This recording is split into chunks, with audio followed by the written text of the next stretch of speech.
इस वीडियो में हम क्वाड्रिलेटरल की बात करेंगे और ये चैप्टर 8 से है, क्लास 9th एनसीईआरटी मैथमेटिक्स। इस वीडियो में हम जानेंगे क्वाड्रिलेटरल के बारे में, थ्योरम्स का ओवरव्यू लेंगे, थ्योरम्स को जानेंगे और एग्जाम्पल को देखेंगे। अगर हम क्वाड्रिलेटरल की बात करते हैं तो by definition you can see a quadrilateral is a polygon with 4 sides, 4 angles and 4 vertices. Polygon तो आपको पता ही है, जो साइड से मिलकर बनता है, ठीक है। अगर मैं कहूँ एक ये साइड है, दूसरी ये साइड है, तीसरी ये साइड है and fourth one is this, और अगर मैं इस पॉलीगन को नाम दे दूं ए बी सी डी, क्योंकि डेफिनेशन कहती है कि ये 4 साइड्स होती हैं इसमें। तो आप देखोगे इसमें ए बी एक साइड है, बी सी एक साइड है, सी डी एक साइड है, ए डी एक साइड है, मीन्स 4 साइड है यहाँ पर। और 4 एंगल्स हैं, means angle A, angle B, angle C, angle D, और 4 वर्टिसेस हैं A B C D. Vertices आपको पता ही है, जहाँ पे दो साइड्स एक पर्टिकुलर पॉइंट पे आके मिलती हैं, वही हमारे वर्टिसेस होती हैं, ठीक है। प्रॉपर्टीज अगर हम देखें तो इसमें कहा गया है कि इसमें जो सारे इंटीरियर एंगल का सम होता है ना, sum of all interior angles is always 360, means यहाँ पे एंगल बी सी डी आपको देखने को मिल रहे हैं। तो ये कहते हैं angle A, angle B, angle C plus angle D, इन सब का सम किसके बराबर होना चाहिए?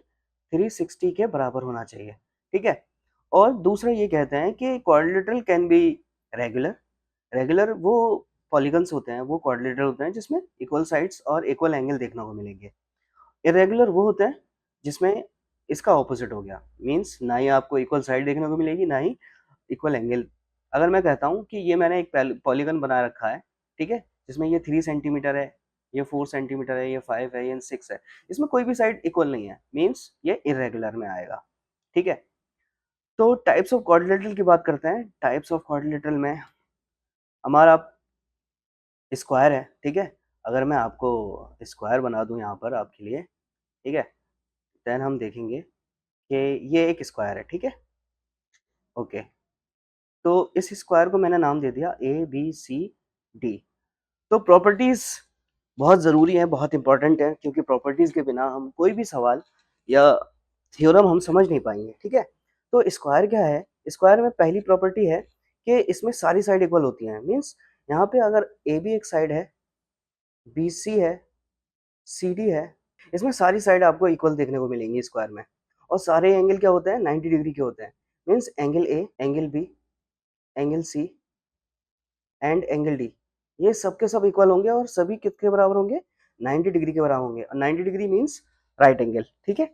ऑपोजिट साइड से होती है वो पैरेलल होती हैं, मीन्स ये साइड इसके पैरेलल होती है, ये साइड इसके पैरेलल होगी।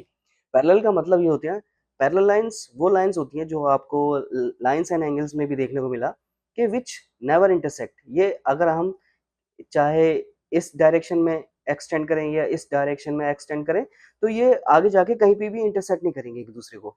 इसी को हम पैरेलल लाइन कहती हैं, ठीक है। तो ए बी क्या है यहाँ पर?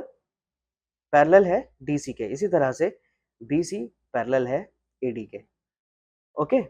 और इसके जो डायगोनल्स होते हैं वो बाइसेक्ट करते हैं। बाइसेक्ट करने का मतलब ये है, अगर कोई ये एक लाइन है और दूसरी लाइन इसको इक्वली दो हिस्सों में डिवाइड कर देगी, मीन्स ये एक हिस्सा होगा, ये हिस्सा होगा, दोनों ही इक्वल होंगे, ठीक है। इसको कहते हैं हम बाइसेक्ट होना। तो डायगोनल जो है एक दूसरे को बाइसेक्ट करते हैं, वो भी राइट एंगल्स पे, मीन्स 90 डिग्री बनाते हैं, जहां पर भी ये एक दूसरे को बाइसेक्ट करते हैं और वो इक्वल भी होते हैं। और डायगोनल का मतलब ये है कि अगर अगर हमारे ये वर्टिसेस है, ए एक वर्टिसेस है, ठीक है, और सी एक वर्टिसेस है। अगर मैं इन दोनों को इस तरह से अपोजिट वर्टिसेस को अगर हम जोड़ दें, तो हमें एक डायगोनल मिल जाएगा जो कि ए सी है। और अगर मैं डी और बी दोनों अपोजिट वर्टिसेस हैं, इन दोनों को मैं ज्वाइन कर दूं, तो मुझे मिल जाएगा बी डी। और ये कह रहे हैं कि ये एक दूसरे को बाइसेक्ट भी करते हैं राइट एंगल पे और इक्वल भी होते हैं, मीन्स ए सी बी डी के इक्वल है। और यहाँ पे जो एंगल बनेगा ना, ये 90 डिग्री का होगा, मतलब राइट एंगल होगा। ये भी होगा, ये भी होगा, ये चारों एंगल आपको इंटीरियर में राइट एंगल देखने को मिलेंगे, मतलब ये 90 डिग्री बनाएंगे, ठीक है।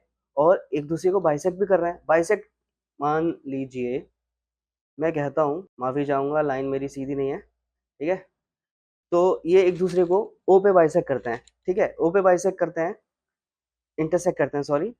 तो इसका मतलब ये होगा कि ओ बी जो टुकड़ा होगा, ये छोटा सा हिस्सा, वो डी ओ के बराबर होगा। इसी तरह से ये जो ए ओ है, ये ओ सी के बराबर होगा। इसको कहते हैं बाइसेक्ट होना। तो स्क्वायर के अंदर आपको क्या देखने को मिला कि जो हमारे सारे एंगल हैं वो इक्वल, सारी साइड्स इक्वल होंगी, सारे एंगल 90 डिग्री के होंगे। Means A B C D ये सारे एंगल 90 डिग्री के होंगे और डायगोनल बाइसेक्ट करते हैं। Means O B O D के बराबर है, ए ओ सी के बराबर है और ये राइट एंगल्स में होंगे। मीन्स यहाँ पे जो एंगल बनेगा वो 90 डिग्री का होगा और ये डायगोनल इक्वल भी होंगे। मीन्स ए सी बी डी के बराबर होगा।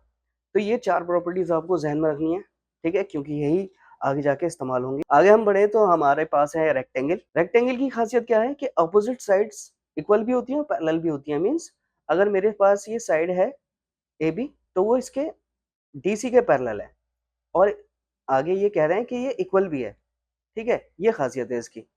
इसी तरीके से बी सी पैरेलल है ए डी के और ये बराबर भी हैं, ठीक है। इसका मतलब ये हुआ अपोजिट साइड्स क्या होती हैं, वो इक्वल भी होती हैं और पैरेलल भी होती हैं रेक्टेंगल के अंदर।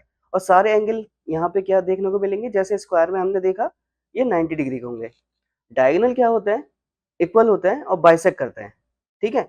मीन्स अगर मैं यहाँ से ए बी ले लूँ और बी डी ले लूँ, ठीक है, तो ए सी जो डायगोनल है वो इक्वल होगा डायगोनल बी डी के, ठीक है, और ये बाइसेक्ट भी करते हैं। मीन्स ये अगर ये इंटरसेक्ट कर रहे हैं पॉइंट ओ पर, तो इसका मतलब ये हुआ जैसा कि हमने स्क्वायर के अंदर देखा था कि ए ओ ओ सी के बराबर हो जाएगा और ओ बी डी सी के बराबर हो जाएगा, sorry O B O D के बराबर हो जाएगा, ठीक है। मीन्स ये साइड इसके इक्वल और ये साइड इसके इक्वल, इसको कहते हैं बाइसेक्ट होना।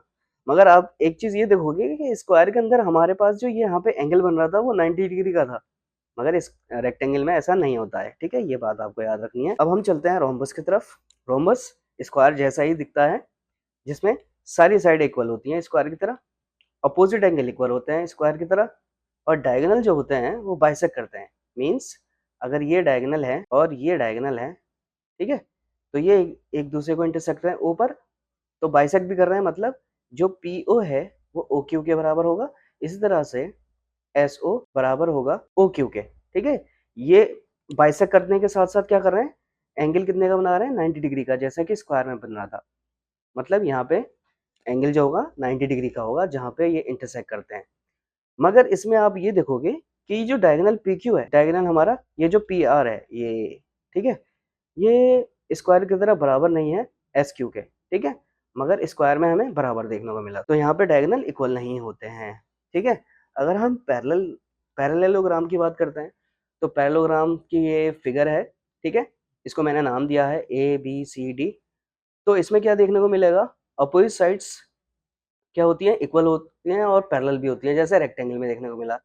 तो ए बी पैरेलल है डी सी के, इसी तरह से बी सी पैरेलल है ए डी के और ये बराबर भी होती हैं, ठीक है। मतलब ए बी डी सी के बराबर देखने को मिलेगी और बी सी आपको बराबर देखने को मिलेगी ए डी के, ठीक है। और दूसरी बात ये कहते हैं कि अपोजिट एंगल इक्वल होते हैं। मीन्स डी के अपोजिट में क्या है, बी, तो एंगल बी बराबर होगा एंगल डी के और एंगल ए बराबर होगा एंगल सी के। तो इसमें अपोजिट एंगल बराबर होते हैं, ना कि सारे एंगल बराबर होते हैं रेक्टेंगल की तरह। ये दिख तो रहा है रेक्टेंगल की तरह, मगर ये रेक्टेंगल नहीं है, इसी वजह से इसको नाम दिया गया है पैरेललोग्राम। अगर हम बात करें ट्रेपेजियम की, तो ट्रेपेजियम को यूएस में, ठीक है, यूनाइटेड स्टेट ऑफ अमेरिका में ट्रेपेजॉइड कहते हैं, ठीक है। इसमें क्या है, only one pair of opposite sides parallel होती हैं। मीन्स ये जो आपको दिख रहा है ना ई एफ एच जी, ये क्या है, पैरेलल है एच जी के, ये इसकी खासियत होती है। तो अगर मैं आपसे कहूँ क्या ये जो पैरेललोग्राम है वो ट्रेपेजियम हो सकता है, हाँ बिल्कुल हो सकता है, क्योंकि इसकी डेफिनेशन अगर हम देखें वो पैरेललोग्राम के अंदर सेटिस्फाई हो रही है। पैरेललोग्राम में तो दोनों ही पेयर क्या है, पैरेलल है, opposite pair of parallel lines, ठीक है। और इसमें ट्रेपेजियम होने के लिए जो है सिर्फ ओनली वन पेयर चाहिए अपोजिट साइड का जो पैरेलल हो, ठीक है। तो पैरेललोग्राम ट्रेपेजियम हो सकता है, मगर ट्रेपेजियम पैरेललोग्राम नहीं हो सकता। अगर हम काइट की बात करें, काइट में क्या होता है, एडजेसेंट साइड्स जो होती हैं वो इक्वल होती हैं। मीन्स ये काइट है, ठीक है। एडजेसेंट साइड्स का मतलब है ये साइड है हमारी पी क्यू, ठीक है, और इसके जो पड़ोस में है ना पी एस, ये हो गई एडजेसेंट साइड्स, तो ये इक्वल होती हैं, ठीक है। इसी तरीके से ये जो क्यू आर है और एस आर है, ये दोनों इक्वल होंगी, ये एडजेसेंट साइड है, इसमें ये खासियत है। तो पी क्यू हम कह सकते हैं पी एस के बराबर होगी और क्यू आर एस आर के बराबर होगी, ठीक है। One pair of opposite angle are equal, ठीक है, एक पेयर जो होगा इसके अंदर अपोजिट एंगल वो इक्वल होगा, मीन्स या तो ये इक्वल होगा या फिर ये वाला इक्वल होगा।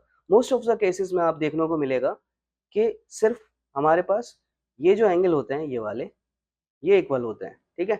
तो एंगल क्यू एंगल एस के बराबर होगा। डायगोनल जो होते हैं वो राइट एंगल पे इंटरसेक्ट करते हैं, मीन्स अगर मैं यहाँ से लाइन ले लूँ तो एक तो हमारा डायगोनल है पी आर और एक है क्यू एस। तो इसमें ये क्या कह रहे हैं, डायगोनल जो है एक दूसरे को इंटरसेक्ट करते हैं राइट एंगल पर, मीन्स यहाँ जो एंगल बन रहा है ना वो 90 डिग्री का होगा। इसी तरीके से ये भी एंगल 90 डिग्री, ये भी एंगल 90 डिग्री और ये भी एंगल 90 डिग्री का होगा। तो इसमें कह रहे हैं कि वन डायगोनल बाइसेक्ट अदर, मतलब ये है कि ये जो पी आर है वो क्यू एस को बाइसेक्ट करेगा। तो मान लीजिए मैं कहता हूँ कि पी आर और क्यू एस एक दूसरे को ओ पॉइंट पर इंटरसेक्ट करते हैं, और बाइसेक्ट करने का मतलब ये हो गया कि ये जो पी आर लॉन्गर लेंथ है वो शॉर्टर लेंथ क्यू एस को बाइसेक्ट कर देगा। किस तरह से कि क्यू एस हमारा क्यू ओ ओ एस के बराबर हो जाएगा, ठीक है। तो one diagonal bisect the other, means हमारा जो ये पी आर है वो क्यू एस को कैसे क्या कर रहा है, बाइसेक्ट कर दे रहा है दो टुकड़ों में, दो बराबर हिस्सों में, क्यू ओ ओ एस के बराबर हो जाएगा, यानी ये इसके इक्वल होगा। अभी हमने ये सारी प्रॉपर्टीज देखी, ठीक है, square, rectangle, rhombus, parallelogram, trapezium, kite, ठीक है। ये बहुत इंपॉर्टेंट प्रॉपर्टीज हैं जो आगे जाके हमें इस्तेमाल करनी है क्वाड्रिलेटरल इस चैप्टर के अंदर, ठीक है। बात करते हैं हम थ्योरम्स की। तो पहली थ्योरम आप देखोगे कि ये ज़्यादातर थ्योरम पैरेललोग्राम के ऊपर ही है, क्योंकि पैरेललोग्राम ऐसा पॉलीगन है जो हर जगह इस्तेमाल होगा। तो मैं पैरेललोग्राम अगर बनाऊं तो ये हमारा पैरेललोग्राम हो गया।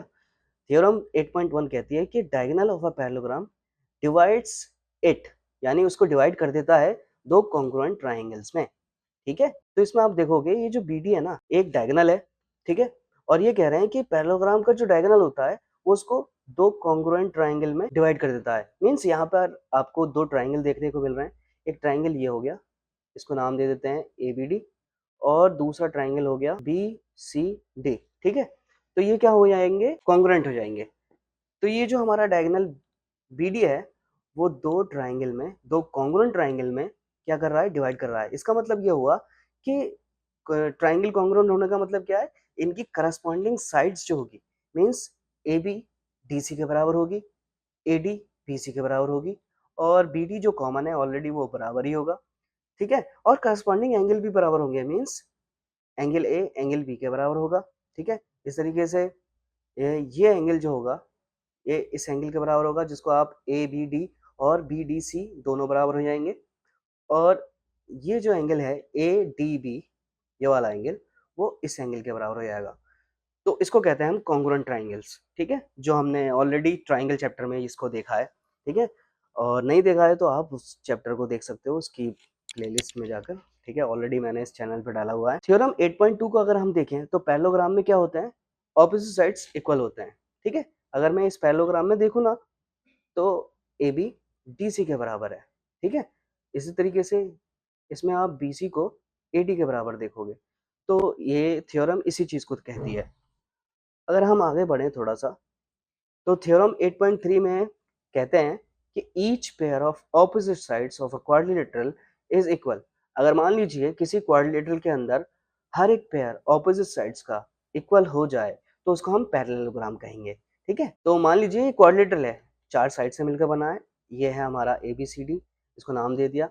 तो कह रहे हैं अगर इस क्वाड्रिलेटरल के अंदर ऑपोजिट साइड्स मतलब ए बी डी सी के बराबर हो जाए और बी सी ए डी के बराबर हो जाए, अगर ऐसी कंडीशन आपको किसी क्वाड्रिलेटरल में देखने को मिलेगी तो उसको हम क्या कह देंगे फटाफट कि ए बी सी डी जो है वो क्या हो जाएगा, पैरेललोग्राम हो जाएगा। समझ में आई बात, सिंपल सी बात है, ठीक है। अगर हमें किसी भी क्वाड्रिलेटरल के अंदर opposite pair of opposite sides equal देखने को मिलेंगी तो उसको हम पैरेललोग्राम कहेंगे। ठीक है, अब ये कहते हैं कि पैरेललोग्राम में क्या होता है। सो पैरेललोग्राम के अंदर हमारे जो ऑपोजिट एंगल होते हैं वो इक्वल होते हैं, जो ऑलरेडी हमने प्रॉपर्टीज में देखा। तो एंगल ए जो है इसके अपोजिट में एंगल सी है और एंगल बी के अपोजिट में एंगल डी है।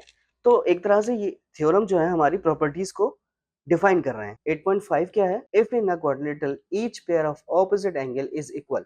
मान लीजिए किसी भी क्वाड्रिलेटरल के अंदर, क्वाड्रिलेटरल मैंने ये ले लिया ABCD, अगर आपको लगता है कि भाई A C के बराबर है, B D के बराबर है, ठीक है, तो उस क्वाड्रिलेटरल को आप क्या नाम दोगे, एक स्पेशल नाम दोगे और वो पैरेललोग्राम हो जाएगा। ठीक है, सिंपल सी बात है कि अगर अपोजिट एंगल आपको किसी भी क्वाड्रिलेटरल में बराबर दिख रहे हैं तो उसको आप क्या कहोगे, पैरेललोग्राम कहोगे। अगर हम थ्योरम 8.6 को कहें, देखें, diagonals of a parallelogram bisect each other, ये चीज़ वही थी कि हमारा ये पैरेललोग्राम है, ठीक है, इसके ये डायगोनल हो गए। बाइसेक्ट का मतलब आपको पता ही है कि दो एक दूसरे को इक्वली डिवाइड करते हैं। ठीक है, तो मतलब ये हुआ कि ये इसके बराबर हो जाएगा, ये इसके बराबर हो जाएगा। ठीक है, तो डायगोनल क्या करते हैं, एक दूसरे को बाइसेक्ट करते हैं। 8.7 क्या है कि if the diagonals of a quadrilateral bisect each other, मतलब ये इसी का कन्वर्स है। ठीक है, अगर किसी भी क्वाड्रिलेटरल के अंदर आपको ये चीज दिख जाए, मींस जो डायगोनल्स हैं वो क्या कर रहे हैं, एक दूसरे को बाइसेक्ट कर रहे हैं। अगर किसी भी क्वाड्रिलेटरल में ये चीज दिखती है कि वो एक दूसरे को बाइसेक्ट कर रहे हैं तो आप उस क्वाड्रिलेटरल को क्या कहोगे, पैरेललोग्राम कहोगे।